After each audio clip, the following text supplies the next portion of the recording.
Good morning, Vistancia neighbors. We're very pleased this morning to have the opportunity to interview the mayor of the city of Peoria, Mayor Cathy Carlat, who assumed her role as mayor in 2015 in January. So Cathy, now, if I may call you that, you've been on the official duty for about almost starting your third year. And we have some questions that I think people will be very interested to maybe possibly to get your answers to. Good. And one of the first questions I wanted, which is a very popular subject right now, spring training. What kind of economic impact does that have on the city of Peoria? And also, how many visitors, because I know when I'm driving down Bell Road, I can't drive. Yes, that traffic impact is just a little bit of an inconvenience. We bring in 227,000 people for spring training, and that happens all during the month of March. So it is a huge economic impact. That is about $56 million that it brings to our city, and that's direct from spring training and indirect all around the area, all around the city. $56 million a year. So that's a tremendous amount of money. I know there's a little bit of an inconvenience there, but you know what you should do? Park your car, get out and walk to the ballpark. I think the other thing that's very interesting also, Mayor, I think it's also an opportunity to be able to highlight the city and for people who are possibly thinking, what a wonderful place to do business and to raise my family. So I think this is just a fabulous opportunity. I'm just delighted that we're able to have this nice facility, which was really nicely upgraded. Was it 2 years ago, Mayor, that they upgraded the facility of this Peoria Sports Complex? We have upgraded it every year for the last 3 years when we entered into our second 20-year contract with our two teams. So we have those teams and all the security that comes with that for the next 20 years. Fantastic. Okay. One of the other questions, and I have several questions for the mayor, which we're going to try, which I'm sure she'll be able to answer today, is there's been a lot of talk about P83, and a lot of people say, what in the world is P83? I'm driving up there, I see this big sign that says P83.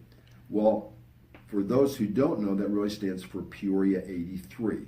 And I know there was an idea of have some type of a major area to attract people who are currently living here and also visitors. Can you kind of give us the update what's going on? I know there was a major plan to try to bring in the hotel and other type of special, what I would say, retailers, etc. Well, I'll tell you, life is what happens while you're busy making other plans, right?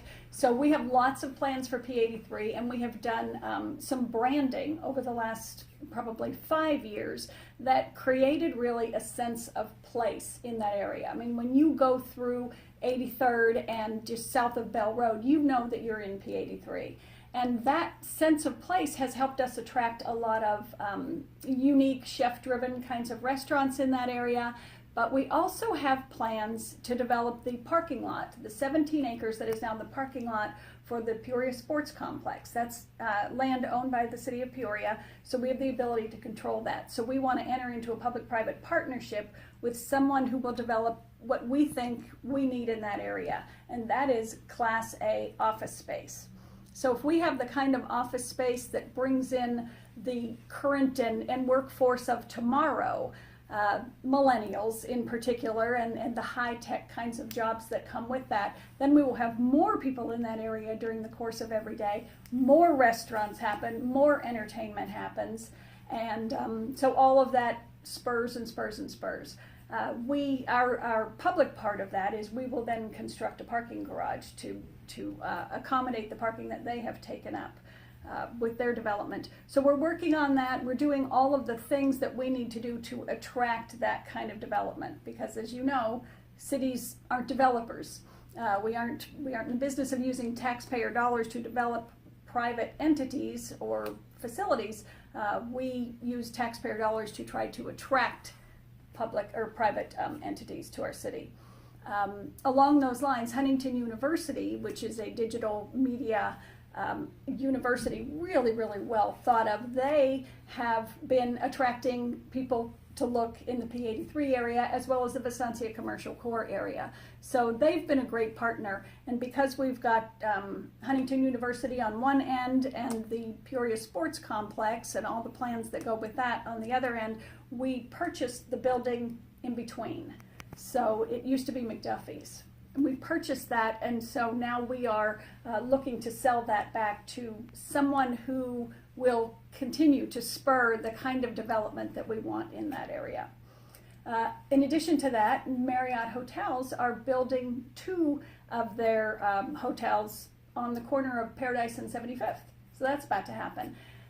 In addition to the Class A office space that we're looking at in the parking lot there, that's 17 acres, we also anticipate a boutique or some kind of a really nice hotel. Something I envision to have rooftop bar, music up there, all kinds of things, people can gather, they can watch the games, they can have a nightlife. So there's lots of plans for that area, and we've really been making great progress on them. If you go there at night, you will see how active and fun and thriving that area is. Regards to the Class A office space, are things moving along with that, or are we been able to attract the type of, I would say, developer to build that type of project? Because I think definitely if the project was built, the people would definitely be there. Yeah, absolutely. And so, as I said, the city's not in the business of building that ourselves. We don't want to just build a spec building and wait for it to happen. So we have been doing a number of things to cause that to happen. One of them is economic development road shows, if you will. So they are taking all of our assets on the road to go to brokerage houses and places where they can show off what we have to offer and the incentives that go along with that. But also there is an organization called GPEC, the Greater Phoenix Economic Council. And when locates come to Arizona, they usually go through GPEC or the Commerce Authority, and those 2 groups work together. We have been the finalist for a number of very, very large locates in P83 as well as the Vestancia Commercial Core. So it's really good news. I mean, it means we're doing something right. We have not always gotten those.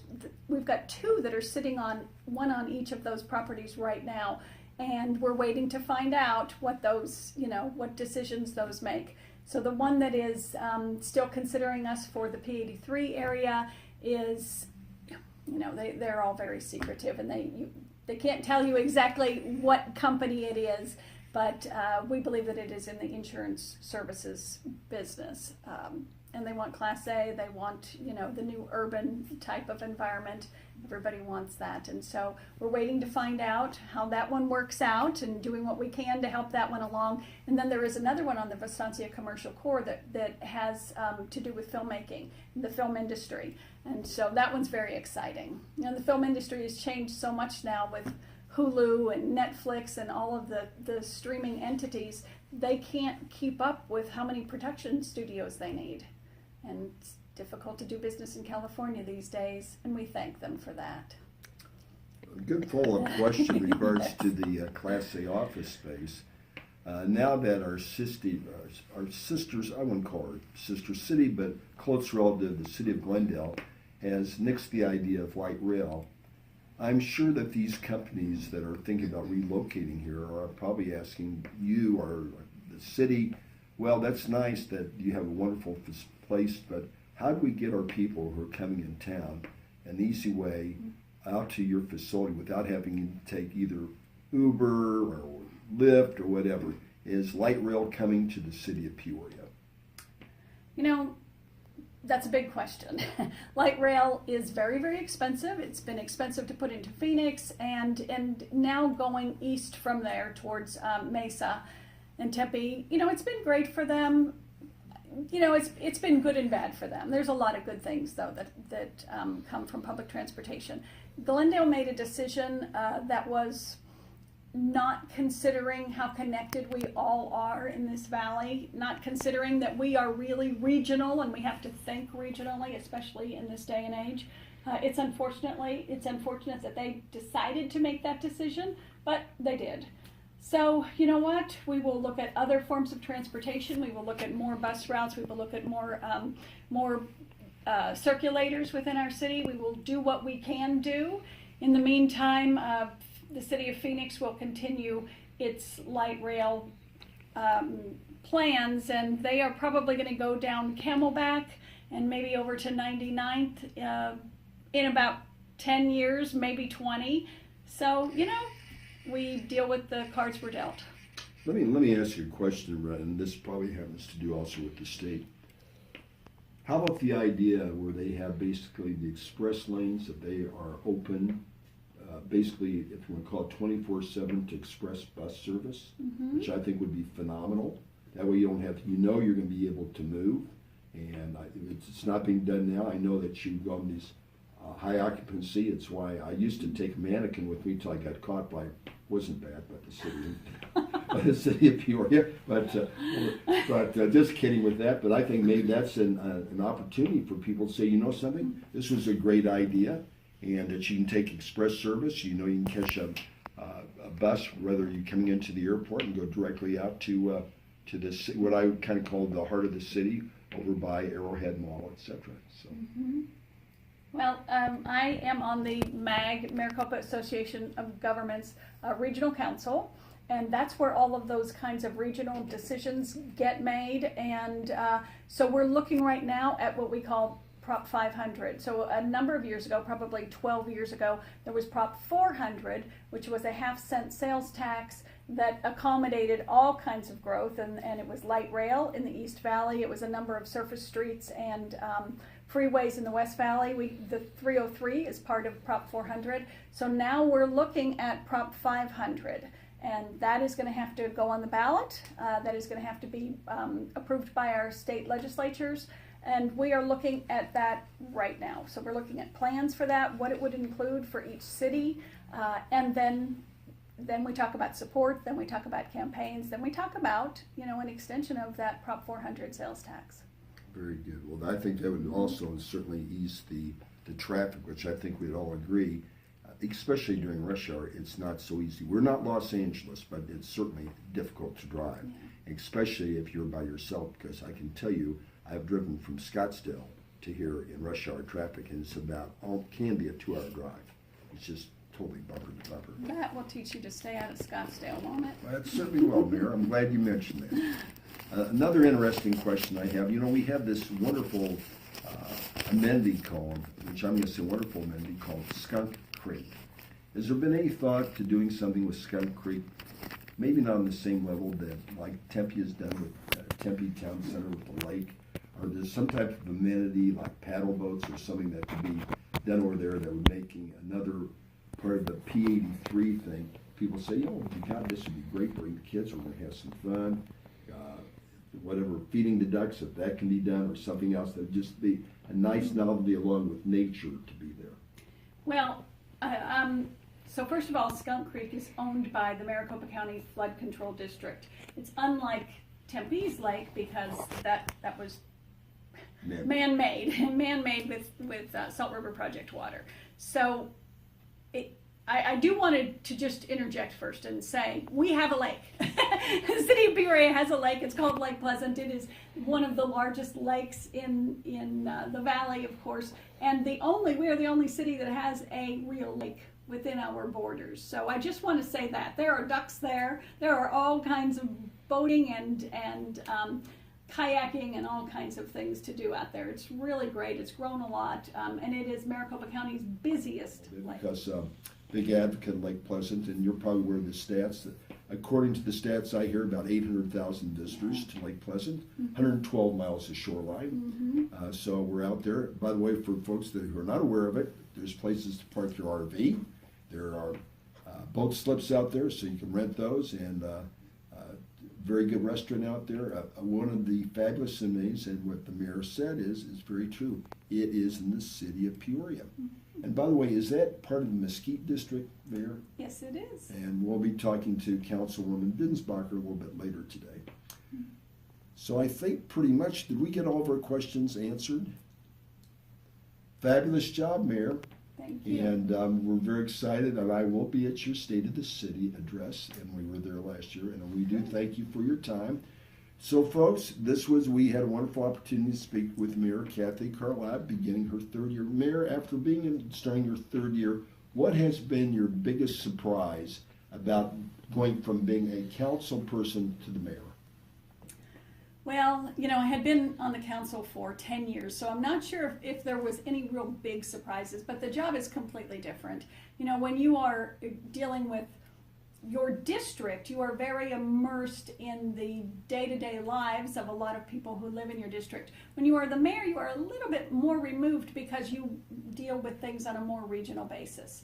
And so I'm involved in GPEC, which we talked about, the Greater Phoenix Economic Council, MAG, Maricopa Association of Governments, the League of Arizona Cities and Towns, where we deal with the state legislature on a regular basis. So it's much more regional, a much larger viewpoint on how Peoria can be impacted and can impact its residents. Fantastic. One final question, Mayor, that I'm very interested in, especially for the people that are in the north part of the city. Can you give us an update what's happening with the 120-acre new park that's on the drawing board? I would be happy to, and I'm sure Councilmember Binsbacher would love to talk about this, but it is such a fabulous, fabulous thing that is going to happen in our city. So it's going to be 120 acres. It is just north of West Wing Parkway on Lake Pleasant Parkway, nestled into the West Wing Mountains there. So it's going to be a beautiful, beautiful area. We got the land for $1 from Maricopa County, so that works out really well for us. That was a good buy. Yeah, it was a great buy. There were some archaeological ruins on there, and we've made our way through all of those things. It is going to have a lake, it's going to have a dog park, it's going to have lots of lighted ball fields, it's going to have multi-purpose fields. There's going to be lots of things to do. I think the second phase has pickleball and more hard surface kinds of entertainment. And eventually it will have a big, beautiful recreation center. So that's a little bit in the future, but what is happening now is construction is going to start soon in June, and it'll take about 1.5 years to get phase 1 done. And so everybody can expect to have some great new amenities in the northern part of the city. Something I'm really excited about. Thank you. Well, we wish to thank Mayor Carlat. You were a pleasure to taking your time to speak with us today. And for all of our friends in the Vistanza area, as I said, we're going to continue, and basically it's meet your city public officials from the city of Peoria. Thank you, Mayor. It's been a pleasure. Thank you. Well, how'd that go, Mayor?